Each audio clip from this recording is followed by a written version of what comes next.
Greetings and salutations. This is Jason Silverain, and today I'm returning to Shadows of Forbidden Gods. Something a little different today. It is now exited early access. We have version 1.0. Now, this is a big change. A lot of the mods I was using are now partly defunct. I think they'll eventually be updated so I can get them back again, so we'll have the extra events and the like. And thankfully I got through nearly all of the main gods before it happened. But now, we are seeing that orcs are going to get a very big buff. The orcs now have a shaman, an orc spellcaster which can create a geomantic locus. Orcs can also now encroach on human settlements, taking them over if the settlement society goes to war with a third party. There's a new bonus god as an alternative way to play Holy Powers. Divine entities for humans have been removed, so all that work I did on them, that's gone now, but they might be coming back later. I didn't mind them personally, I just thought they were a bit too awkward, and you couldn't really destroy them or knock them away fast enough or more powerful enough. The whole mechanics around it didn't quite work. Heroes' motivation to access item caches now depends on their contents, so if you drop item caches around the place, it turns out heroes can pick them up. The gold cost of Orc expansion is reduced. Item caches now gain profile over time as well, so if you can't just dump something and expect it to be hidden, they will get increasingly more attention to them. War length is now increased as nations are somewhat far apart. I did not know that nation wars had a time limit. That's something to learn. Added more morning events. Decreased frequency of existing ones to compensate. That's fair enough. More events is always welcome. Now, the Chosen One's motivation to warn national rulers specifically depends on world panic. So, hopefully in the early game, the Chosen One won't be just warning everyone straight away. And there's also Aware Hate Dark Empire has changed to the more thematic Alliance hates the Dark Empire and only applies to Alliance members.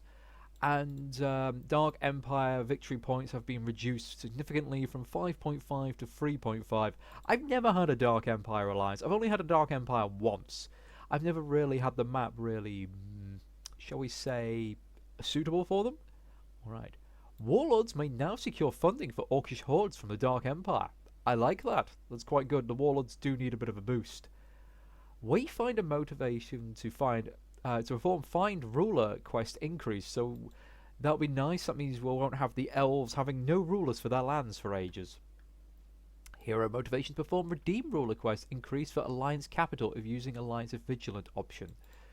Hero motivation to perform Drive Back Shadow quest increases for Alliance Capital if using the Alliance's Vigilant option.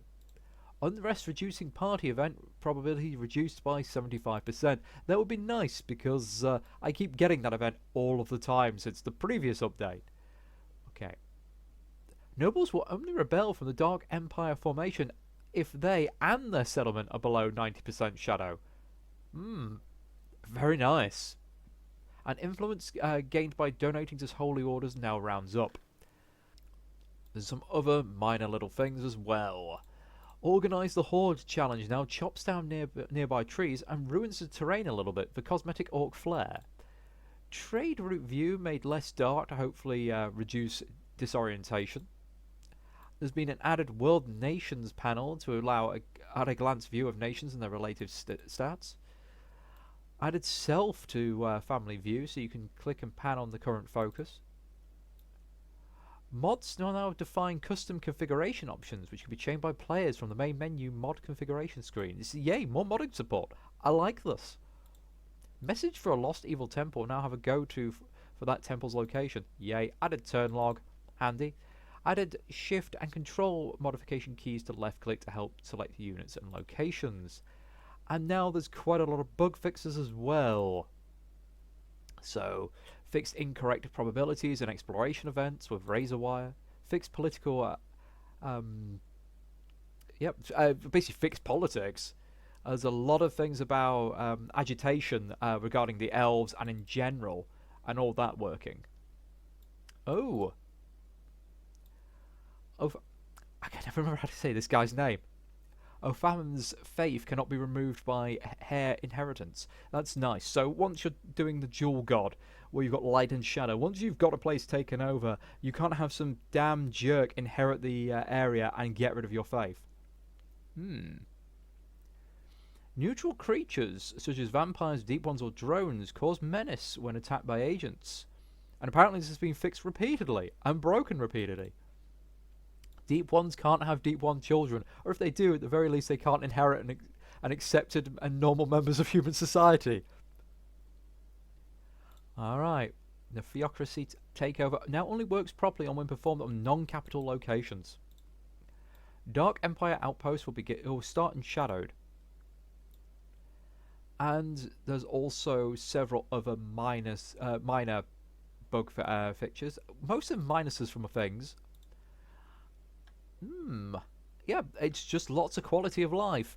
Now, I don't know about taking out the feature, but I can understand if a lot of people didn't like it. Ideas have been proposed and discussed and seem good, so that might come in a future update. So, there's plenty for me to look at. We've got a whole new agent to use and a bonus god.